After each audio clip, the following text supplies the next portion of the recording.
সকালে উঠাই দেখি থরসব বিলাল বানামি করে একাই কিশোরগঞ্জ গেছে।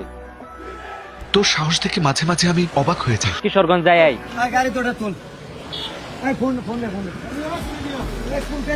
কথাই আছে না, বাঘ তো গর্জন দিবেই। তুই তো আমার ডিস্টার্ব করতেছ কি ভাই চাইছে? কিন্তু আমার কথা হচ্ছে একা যাওয়ার মানে কি? আমার বেঁধে দেওয়া 24 ঘন্টা সময় শেষ হতে আর ওই মিয়া মাত্র 2 থামেন, ঘন্টা বাকি। একা যাওয়ার মানেটা কি? আমি সিংহের মতো গর্জে উঠবো, বাঘের মতো দেখাবো ভয়। শিয়াল শকুন যতই থাকুক, বনের রাজত্ব তাদের নয়। আমি হিসাব বরাবর বুঝিয়ে দিব, কাউকে দিব না ও, ছাড়। এই ব্যাপার।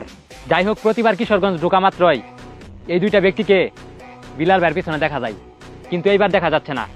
কারণটা কি? হঠাৎ বিলাল ভাইয়ের এই দুই শিষ্যর পিছন ছেড়ে দেওয়ার মানে কি? তুমি আমাকে গালি দিছো না, আমি তোমার ঘর থেকে বেরোইতে দিব না। কিশোরগঞ্জের লোকরাই তোমার ঘর থেকে বেরোইতে দিব না। হঠাৎ রাব্বি ভাইকে দেখা না যাওয়ার কারণ? যেহেতু এখানে একটা শিক্ষিত এবং মেধাবী লোক আমার পিছনে লেগেছে, তো আমি তার সাথে পারবো না। আমি দুর্বল না। পার বানাতে লাগতে হোক কেন? নিঃসন্দেহে তুই ঠিক কথা বলেছিস। থামেন কাকা, এখন সাইদ ভাইয়ের কি অবস্থা এটাই দেখেন। বিল্লাল ভাই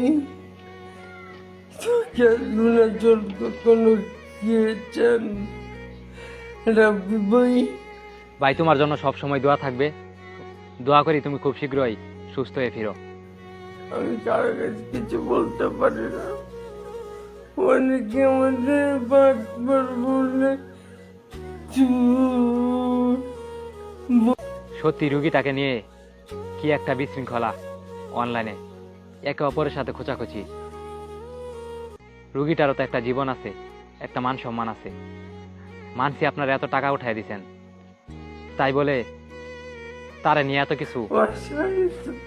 কেন কিছু বললো না? সবশেষে সাইদ ভাইয়ের সুস্থতা কামনা করতেছি, আর এইসব বিশৃঙ্খলা বন্ধ হোক।